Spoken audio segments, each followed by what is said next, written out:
Welcome back sa aking YouTube channel. Para sa mga first time lang po na manood, please click mo na yung Jeremy's TV Manila. Anyway guys, wala nang pong bayad o libre lang. Tulong mo na lang din sa kapwa mo. Alright?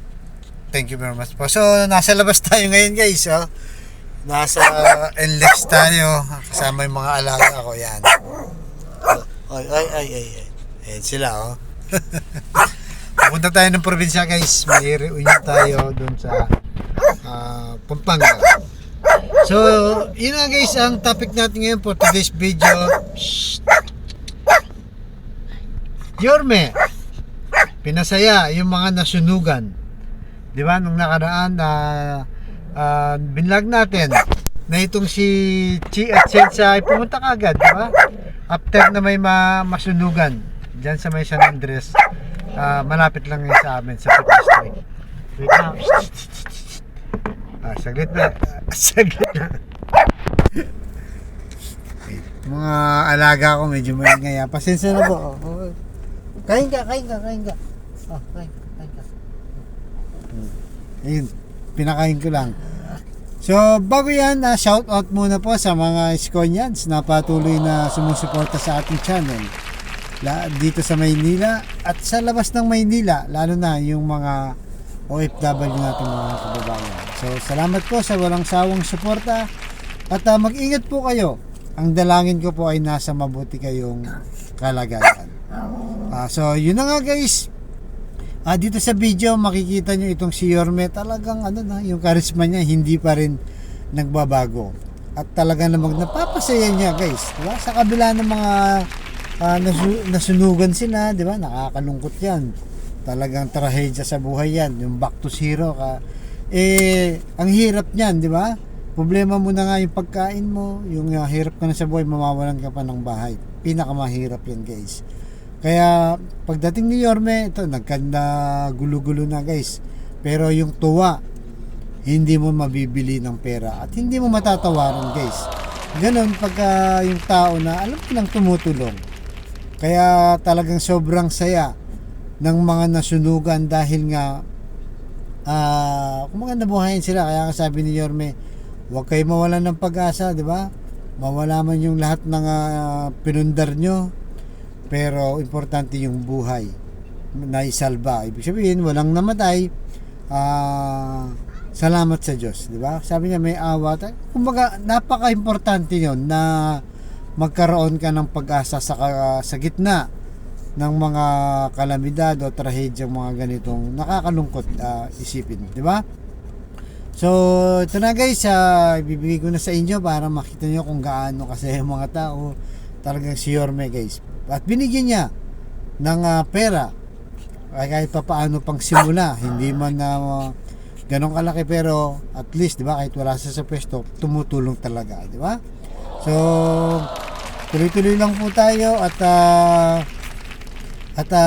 i-promote pa natin itong si Yorme kasi medyo marami lumalabas na fake news ngayon guys. Talagang sinisiraan itong si Yorme, pero hindi tayo papatalo guys dahil siyempre kailangan manalo si Yorme para sa ating bayang Maynila, di ba? At ang ating bayang Pilipinas na magkaroon ng simbolo ng isang tunay na leader. Wala nang iba kundi itong si Yorme, Chi at Chensa at kanyang mga kapartido. So hanggang dito na lang po. Abangan nyo yung susunod yung vlog. Thank you very much. Pagpalain tayo ng Puong May Kapal Manila. God bless.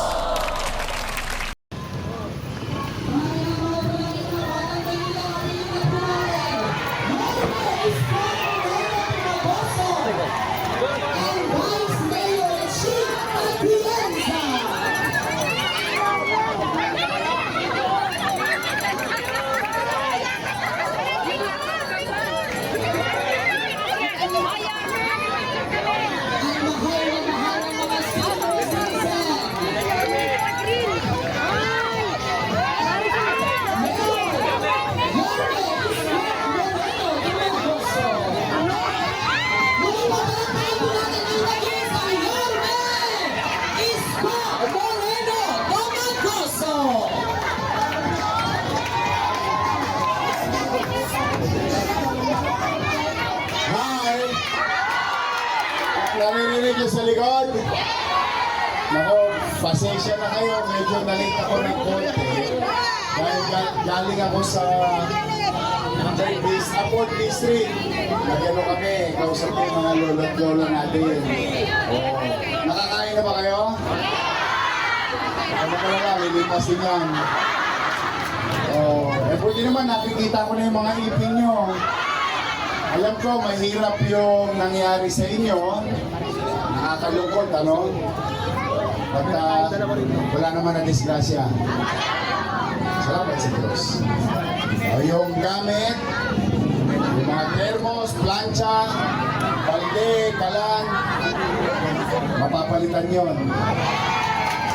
Yung buhay, hindi. Kaya, huwag kayo mawawalan ng pag-asa. Alam niyo dapat, the day before, the day after, nandito na kami. In fact, si Chichi at Chiesa, no, nagpunta siya kagad dito. Sabi ko, Chief, i-assess mo kagad kasi gusto ko makarecover kayo kagad. Kaya lang, mukhang natagalan lang yung pagbibigay ng yellow card, no? Eh ayoko namang hindi mabigyan yung hindi nasulugan. Or yung nasulugan ng hindi mabigyan. Kawawa naman, nasulugan ka na, naisaan ka pa. Kami naman, nila Congressman Amado Bagatsing at ng mga Yormes Choice, habang nandito si Chichi, nagmi-meeting kami nila Congressman Amado at saka ng mga konsehal. Sabi ko, pwede, piyait-piyait na tayo. Itodo na natin para makabili agad ng yero, plywood, dos yung taong bayan. Huwag niyo ipapalo sa asawa niyo. Buti naman, nangingiti na kayo. Huwag kayo mawawala ng pag-asa. May awa ang Diyos, ha? Babalik na ako.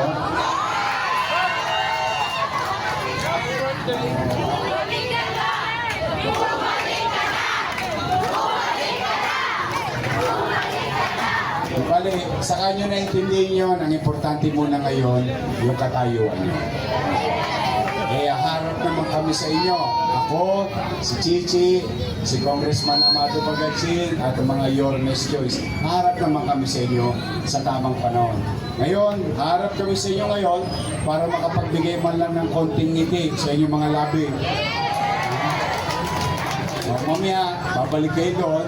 At least, lahat kayo ngayon pupunta sa hardware. Saan? Kita po yung hardware. Oo. Okay ba? Ay, tapos, yung mga nagpunta rito, ito lang special mention ko lang. Nagpapasalamat ako, kami ng aming grupo, kay Secretary Benhar Abalos. Palakpakan natin si Secretary Benhar Abalos. Bagamat siya'y umiikot sa buong Pilipinas, itong kapitbahay niya, from Mandaluyong to Manila, tinulungan yung mga kapitbahay natin dito. Kaya we can offer a prayer for him na siya'y maging ligtas lagi at sana magtagumpay din siya lagi sa kanyang tatakin. Dahil sa dami-dami, si Secretary Abalos hindi tayo nakalimutan. Salamat naman sa kanya. Masaya na ako no, dahil pag maraming tumutulong sa inyo, ay di mabilis makaka-recover ang tao. Tama po ba? Ngayon, ito pala. Ito kasi yung pagkakamala lagi kong anak eh. Mukha ko bang anak? Ako, mukha lang po yan 19. Naintindihan niya yun. Taco rings na po yan. Pero may asin pa. O Chip, pati mo muna yung mga kapitbahay mo. Kaya happy birthday. Advance happy birthday.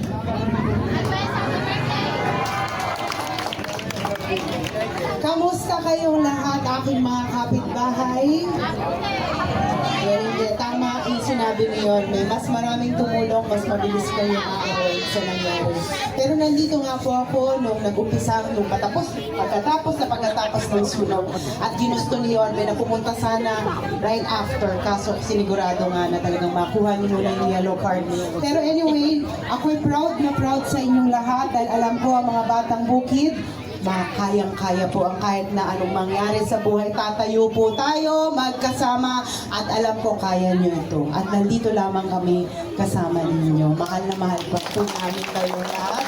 Kasama ng aking Yorme Isko Moreno Dumagoso, Congressman Amado Bagatsina, at aming mga konsehal.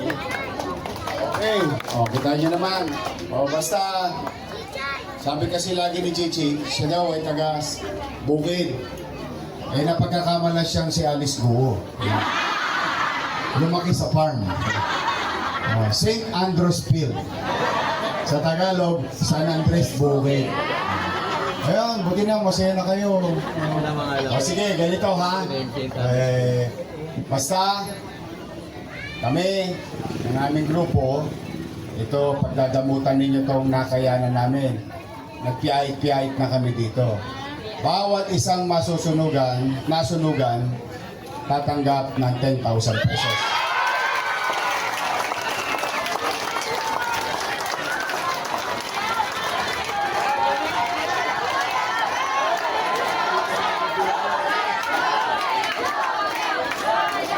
Pagpasensyaan nyo niya, wala kami sa pwesto. Gusto lang naman namin, mamaya, biyero kagad ang bilhin nyo. Pero nyo, umambot pa, mainit na, umulan pa. Meron ba kayong panty? Ubos. Nay, bra. Ubos. Ha? Paktan ko. Hindi, pero nay, at least, di ba? Buwang pamilya. Okay, mawawala ng pag-asa. Babangon ulit tayo dito sa lungsod ng bayan. Pagbangon nyo na yun, sasamahan namin tayo. Okay? I love you. Mag-ingat kayo. Huwag kayo mawala ng pag-asa. May awa ang Diyos. Pagpalain nawa kayo ng buong may kapal. Manila, God first. Mag-uumpisa na. Mabilis lang to. Wala pang 5 minutes. Tapos na to. Katulong natin sila Congressman, sila Chichi, Bila, Bot. Ganito lang mangyayari. Abot, Gaibi. Bot A, Gaibi. Bot A, Gaibi. Mabilis lang ha. Kaya hindi kailangan magtulakan hanggang dulo ng walang hanggan. Basta meron kayong ganito, hindi nyo kailangan magmadali. Lahat magkakaroon. Okay? Ingat. I love you again. Sige, umpisa na tayo. Maraming salamat po. Palakpakan po natin Yorme Isko Moreno Dumagoso. So, ang gaya na ng pag-usapan natin, ha? Para maayos po tayo, row by row po ang gagawin natin, ha? Sige. So, meron tayong siyam na pila kasi sila yung mag-aabot sa inyo. Kahit saan pwede kayong pumila. Sige, i-ready lang po. Yung mga staff po, sana po. Aisa.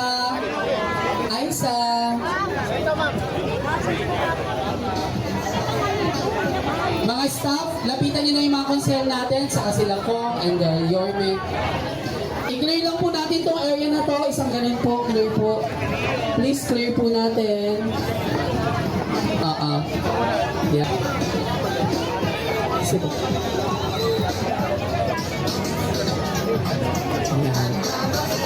Yan. Dito sa harap po ang staff, ha? Sa harap ang staff. Sige po. First row, tayo na po kayo. Sige po.